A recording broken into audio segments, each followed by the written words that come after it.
Hey, it's Chris with Beertown Austin. I'm here hanging out with Josh Hare, Jeff Russell. These guys are Hops and Grain. Cheers, Cheers, fellas. Yeah. All right, we're drinking a red ale. You want to tell me just a little bit about that? Yeah, definitely.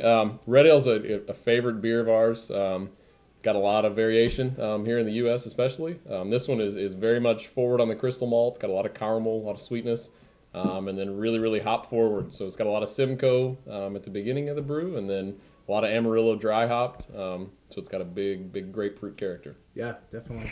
Hops and Grain, you guys are, fairly, new here at Austin, and why don't you tell me a little bit about who you are? Kind of what you're doing. You want to go for it, Jeff? I'm Jeff Russell. We came to Austin from Boulder, Colorado. Boulder, Colorado is where we developed a lot of our beer passion and taste for beer, for one, and then also developed some different things that I think are portrayed in the personality of our business in itself. Boulder's a very active town, very outdoors. They're very much in a promotion of sustainability and being environmentally conscious, and I think that rubbed off on us a lot, as people and as what we want to do in the future for our business.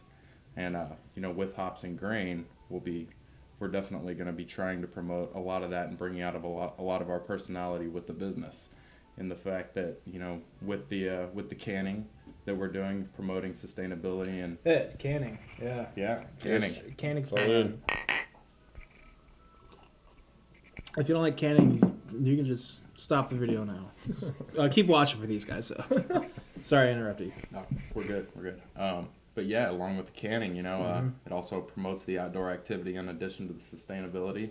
Allows you the opportunity to drink some fine craft brews while you're out floating the river, or maybe playing some disc golf, or just hanging out on the porch with some friends. Camping. Camping's a beautiful thing.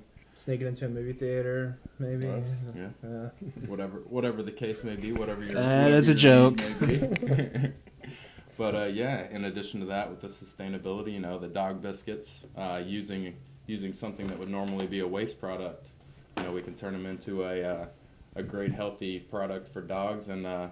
And these are from the spent grain when you're brewing, right? They are from the spent grain, which some people consider waste, but we look at it more as an opportunity to make another product.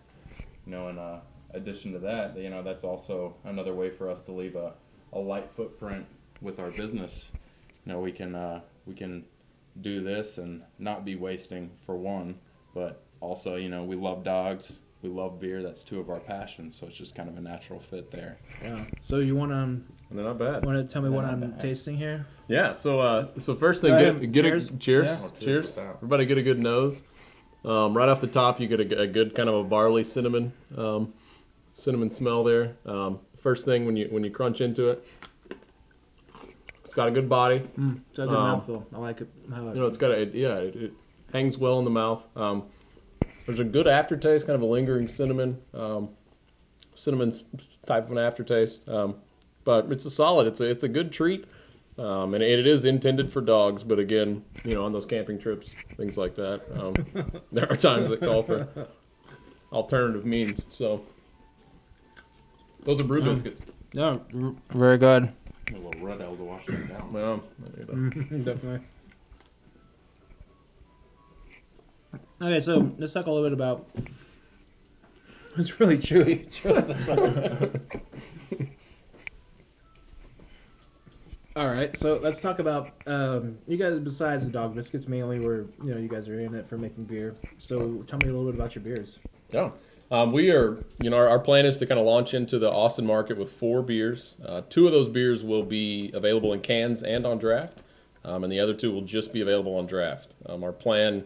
We don't plan on really using bottles for anything other than, some bottle conditioned seasonals here and there.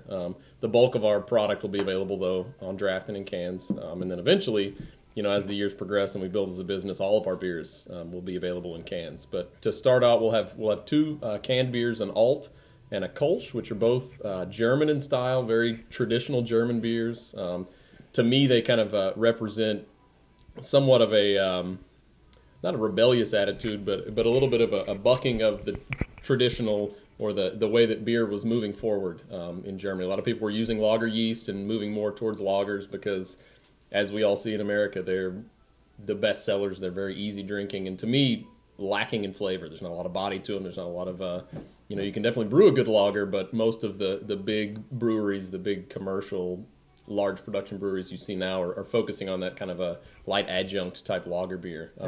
So what we're trying to do with the Alt and the Kolsch is to represent a style that's very old, but it represents brewers that didn't want to turn to that. They wanted to keep a full flavored beer. They wanted to use an ale yeast, but they wanted to also fit in and sell and sustain as a business.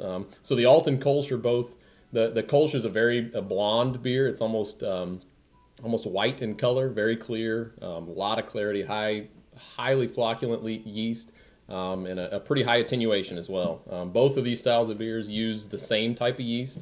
The Alt is a lot more Munich and Vienna flavored in the malt presence, so it's lending itself kind of towards an Oktoberfest, whereas the Kolsch is a lot more of a Pilsner backbone. So they'll both be great beers for every month of the year in Austin, but especially those hot winter months, or hot summer months, sorry. And they'll be available in cans. We do have some hot winter months. We do, yeah, exactly. Hot compared to Boulder. But just to take on the river and to take places that you can't take bottles, that you can only take cans, and maybe someday ACL, who knows. But that's kind of our approach there. And then we have two other beers, a red ale and an American pale ale, that are both very much to us something we're very passionate about is hop presence in a beer. And it's something that we greatly appreciate, but also recognize that not everybody else on the planet appreciates that. So it's going to be a beer that we'll have available all year round for those that do really, really love hops. And it's something that's allowed us to kind of experiment with more water chemistry and sulfate additions and calcium additions and things to kind of soup up the Austin water that we use now, which is great water, but to kind of replicate different regions and traditional styles, we'll use a little bit more of those water additives and really get into water chemistry for those two beers. And then from there, we've got a huge lineup of seasonals that'll also be making their way in throughout the year. Very cool. So I guess tell me a little bit about what you. I guess you've kind of mentioned a little bit. Where do you see you guys sell? Beer. Cheers.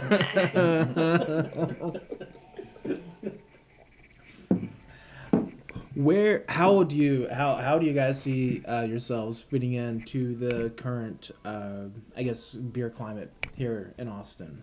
Like, what do you see? That's the question right there. It's for you to answer from me.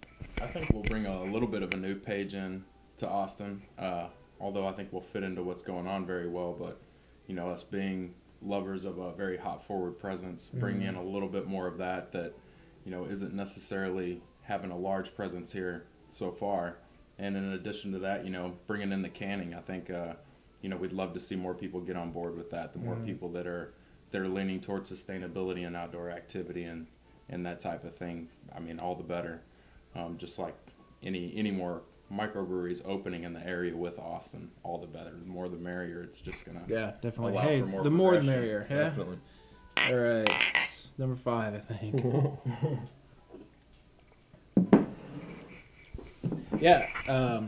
Hops and cans, dog biscuits, and sustainability. Today we've been talking with the fellas from Hops and Grain. All right, thanks a lot, guys. Thank you. Yeah, it's been fun.